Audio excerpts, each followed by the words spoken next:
Hi everyone, welcome back to Matdog's podcast Halloween edition, and I hope you like the lighting. I'm trying to give it a little bit better of a production since these are production like videos. I'm playing y'all. I usually think of these ideas like day of, but point is I'm leaning on to what we're going to talk about today.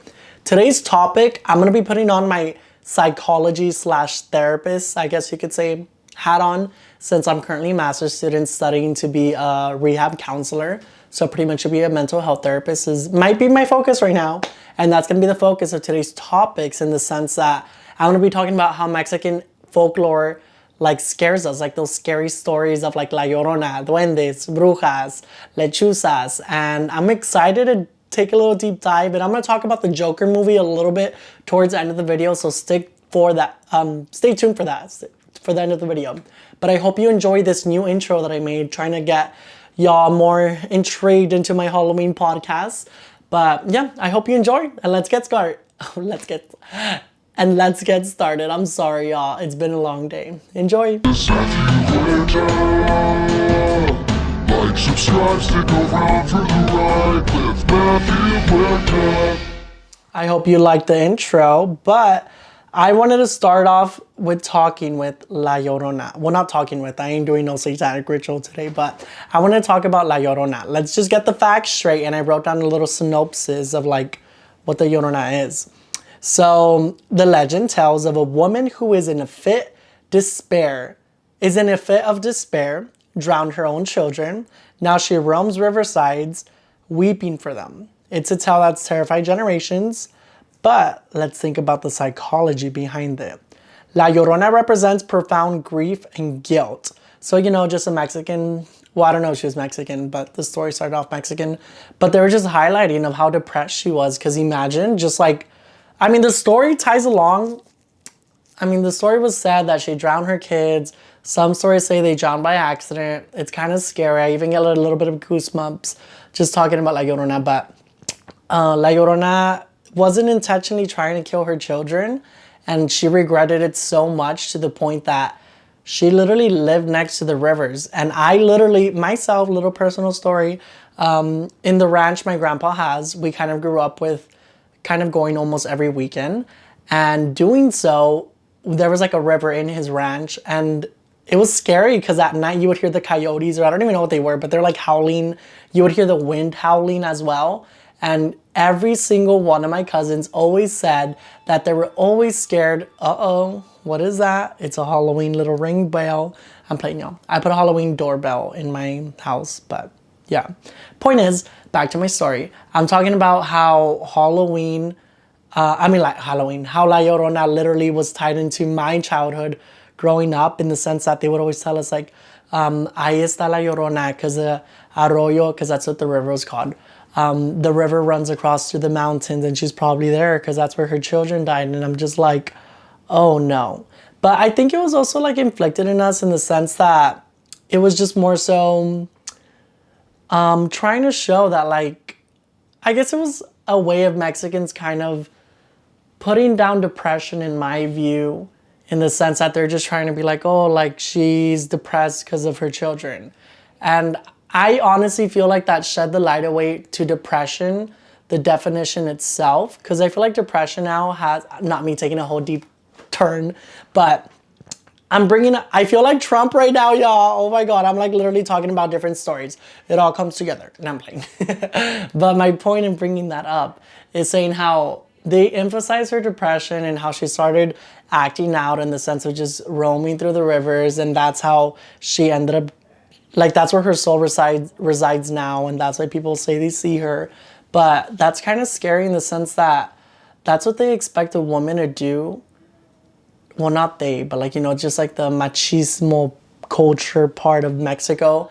Like, that's kind of the reaction they expect women to get if for any reason they were to put in a similar situation like that. And I honestly think that's kind of sad, because it is steering away the talks about like depression and stuff, because she was probably depressed, and it probably did happen in real life, and they just kind of ran with the story and trying to make it more interesting in the sense of like bringing it into the horror aspect, scaring children in the sense of like, that's going to happen to you if you don't take care of your children. And I honestly think that's kind of the psychology behind it, of like Mexican parents trying to like force us to do that, or like force us to believe that. But I don't know, that is kind of scary. Like just La Llorona in general, just thinking about her, the woman in white. The movie was really bad, the one they had made, but just like, I feel bad for her, you know, just because she probably was just a sad little woman, they say little. But I mean, she probably felt so little with all that sadness she was carrying with losing her children.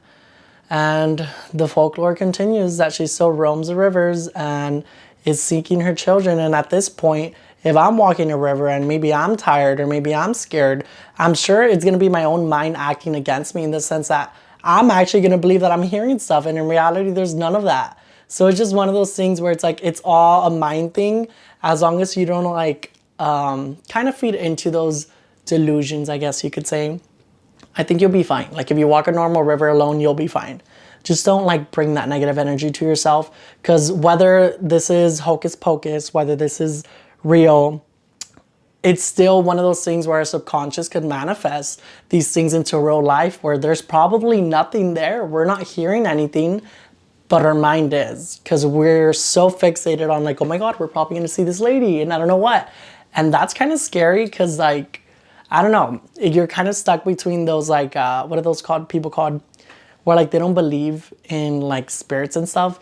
Because it is true, like the scientific aspect of like seeing ghosts, hearing things, is literally just your mind acting like against you. Like putting these things in your head. Like let's say you're tired, whatever. Like for me, for example, I was always scared because I get sleep paralysis, and I never realized that, well, something I picked up on, like the pattern of every time I got sleep paralysis, was that I was always really tired. So every time I was in that sleep like mind state, because when you're in sleep paralysis, your mind is awake, but your body's still asleep. So that's why you're like kind of like, it's like you're awake in your dreams. So obviously I'm awake and I'm thinking the worst. I start praying and stuff, but in reality, it's literally just my own mind acting up against me. And that's just like the crazy part of it. I can't believe I went from La Llorona to like my own little story and like talking about these things, but I just wanted to bring it up because I'm focusing on the psychology as I don't even know if this is psychology. I don't even know if I'm using that word right, but like just like the how our own mind acts against us,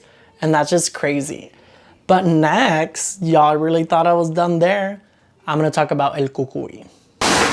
Pretend there was a sponsor between that break. I'm playing. I just wanted to stop the video to make sure I was recording, y'all, because last time I did this, it wasn't recording and I was so mad. So that's why my energy might be a little low, because this is a re-record. So I'm sorry about that.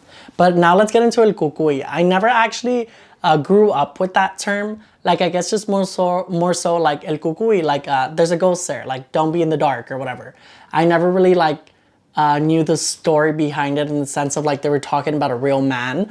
So that's what I'm going to read off my phone. If y'all have any of your own stories with the Cucuy or La Llorona, leave them in the comments, because I do really want to know kind of how everyone grew up with these folklore tales, especially considering that everyone could have put like their own twist. Like in the Mexican culture, in the Mexican family, I feel like our parents are known to like over exaggerate things. And I don't know, like I feel like my parents didn't really over exaggerate La Llorona or like little stuff like that. It was just more so exaggerating it for fear, like hurry up or La Llorona's gonna get you, or El Cucuy te va a agarrar, like sort of deal.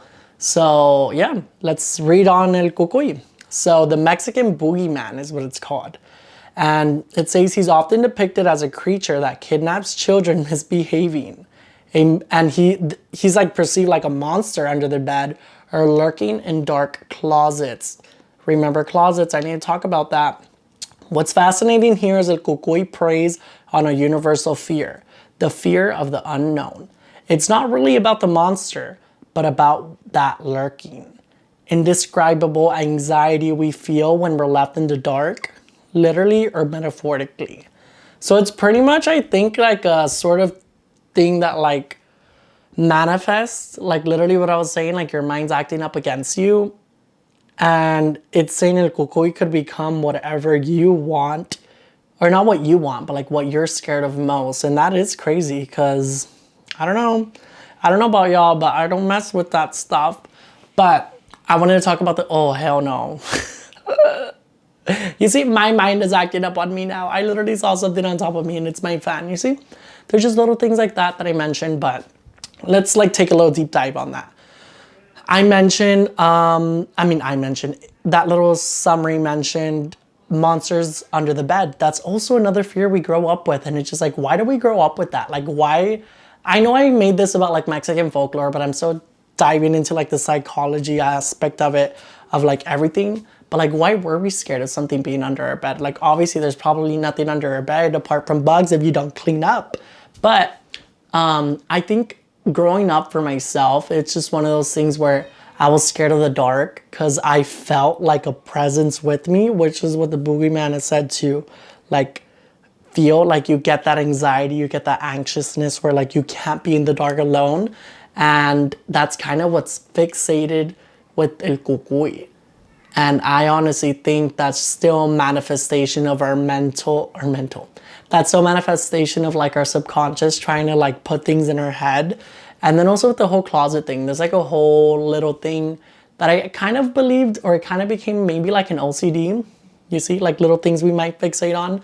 But it's crazy how it just starts off with like Mexican folklore, like just in the sense that these little stories, although they may be small little scary stories to tell, it like manifests into something bigger when we're older. Like it might become like an OCD of like having to make sure the lights are on, having to make sure the doors are closed before I go to sleep, making sure there's nothing under the bed. And those are things that happen just by fear induced situations. And those situations are literally our parents kind of trying to scare us. Well, not kind of, they're trying to scare us to like make them listen, and they don't do it intentionally to like traumatize us, because that's also another thing, part of like machismo culture within Mexicans. I'm a Mexican, y'all. But my point is, it's like it's not really like emphasized how like these stories transform into something later on being traumatic. And I don't think that's what a lot of like Mexican cultures, Mexican families. I mean, I know there's other cultures like Mexicans, that like Hispanics, sorry, that kind of just don't believe in mental health. And I think that's kind of scary, because these little stories could transform into those things where you're so fixated to the point where you're scared, you start building anxiety. I think that's kind of where like anxiety starts off when we're kids. Like, oh my God, like I'm scared. Like, oh, like I can't do this, or this is gonna happen. Or if I don't turn off the lights, if I don't check the bed. Like that's already little forms of anxiety that we're doing as little kids just because of these scary stories. And that's just crazy to me, in the sense that how something so small could develop into something so big at the end. But the reason I'm bringing this up, it's because I wanted to say a story with the closet, because I personally so do it where I make sure it's always closed. But it was just, I think it was like a TikTok or maybe a video. But point is, it's kind of like the Monsters Inc. You know how the monster was always, not monster, but what was the name? The blue guy. Sylvie, I think his name was Sylvie. But the blue guy, he was always in the dark, and it kind of starts off there like that was El Cucuy to the little girl in Monsters Inc. because it was kind of her fears transformed. But then I guess it ended up being like a lovey-dovey, not lovey-dovey, but like, you know, a loving, cute movie where they end up going on adventures and stuff. But point is, they say to do that because when you leave the door open with your closet, it's kind of like welcoming these entities to like get out and like explore. And it's also like kind of like a door. And that also ties along, well, that's like, I'm done with the closet story. Like that's why I usually close it, because it's like you don't know what's like looking at you in the dark, you know? So whatever, that's besides the point. I also wanted to mention welcome mats. Welcome mats is another thing. Everyone's so used to just putting a welcome mat in the front of the door. And let me just tell you, that's literally you telling the spirits like that are outside that they're welcome to your home. And that's just crazy to even think that that's a possibility of like, oh my God, there's spirits coming in. But like, that's what I mean. Like these little stories we get told can manifest to like random little anxieties that are not needed. But it's important to talk about, because as little as these stories can be, it could be coming to something bigger, in the sense that we start like forming some sort of like trauma to ourselves by not even realizing it. And that's what a lot of Mexicans don't realize about either. So I think I'm gonna wrap it up there with like the Mexican folklore aspect of this. I did want to talk about a little bit about lechuzas and brujas. That's kind of scary too, because now oh my god, y'all, I totally forgot I have the nun costume hanging and I got scared. But before I wrap up Mexican folklore, I did want to talk about lechuzas and brujas, because here in the Mexican culture, it's the story kind of goes that a witch could turn into like an owl, and the owl is like their animal. So like, let's say I were to kill an owl because it's like on my tree or something, the actual person dies too, because they transform into this owl to like kind of eavesdrop on people or tap on people's windows that they're trying to do like this brujeria to.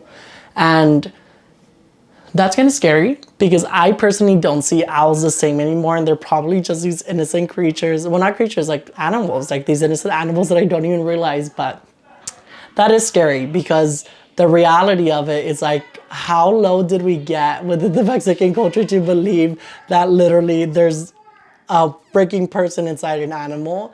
And that's just crazy. I believe in spirit animals. I believe everyone does have a spirit animal, but that's it. So I guess I'm gonna wrap it up with the Mexican folklore aspect of the mental health there. But I wanted to talk a little bit about the Joker movie. If anyone saw the Joker movie, I think that was the longest 2.5 hours of my life. But I was watching it too in like the mental health aspect of it. How crazy a person can be, in the sense that everyone in the media was just trying to like make the Joker to be a separate person from himself. Like, the Joker's a character, the Joker's this and that. And in the movie, it was depicted that the guy was kind of contemplating, like, am I this other character, or is it just me? Like, did I do these actions, or was it the Joker? And I really wanted to bring it up because it kind of ties along with the whole mental health aspect of imposter syndrome, where everyone, I feel, has imposter syndrome, where it's like, oh my god, I can't believe this is reality, I can't believe this is happening. And you're just kind of like in a body, like you're awake, like kind of like sleep paralysis. Like that's like the best way I can think about imposter syndrome. But that's kind of what the movie was about. I'm spoiling it for y'all, by the way. But I wanted to bring it up because it is scary, in the sense of like, that's how a lot of like serial killers get away with murders and stuff. But in the Joker, he actually admitted that he did do all those things and he's normal. Well, not normal, because obviously like murdering people and like, or killing people isn't supposed to be normal, and it shouldn't be. But it's just, he was the one to finally admit, like, yeah, like I was aware of what I was doing, and it wasn't the Joker, it was me. And that's why I think it's kind of scary when it comes to law, because of course everyone might have been going, not everyone, but like, you know, serial killers in those moments might have been going through like a psychotic breakdown or like some sort of meltdown to make them lead to those actions. But it's crazy how there's people out there that believe, not that they believe, but like they try to make these stories up to make them seem crazy, even though they may be completely fine. And that might just be like their little like errand for the day of like, oh yeah, let me just go kill a person, and that brings them muse. And that's so scary to myself, but that's what I kind of just wanted to talk about today. Just little mental health aspects of little stories I had, and I wanted to tie in Mexican folklores because I'm Mexican myself. But y'all, this is gonna be the last video up until the 3 consecutive videos that I have for the month of October. So I hope you did enjoy this. I know I kind of like talked about random little stuff, but I did want it to be more of like stuff straight out of my head, not like off a script how I was doing the past 2 videos, because I do just want, I mean, that's the point of a podcast. Like, literally just sitting down, talking, chilling. So hopefully I could have a guest for the next 3 videos that I get, because I did want to do kind of a little sit down sort of interview deal, but with school and stuff, I haven't been able to arrange that lately, but let's see how that goes. But I do really hope y'all enjoyed this video. If you're liking the series, please stay subscribed, like the video, comment any other stories you might want to add on to like the mental health, I guess you could say, aspect of like these Mexican folklores people and what they've developed into, like what those stories transformed for yourself, like what fear did it create for you. That's kind of a good little discussion to have. All nerd, I know I'm a nerd. But yeah, this is gonna end this video. Thank you for everyone watching, and stay tuned because Vlogmas is coming up. I'm not going to vlog, but I'm probably going to do like a podcast every week, and it'll be fun. It'll be something like Halloween. But thank you so much for watching, and I'll catch y'all in the next video. And for now, stay spooky. Bye.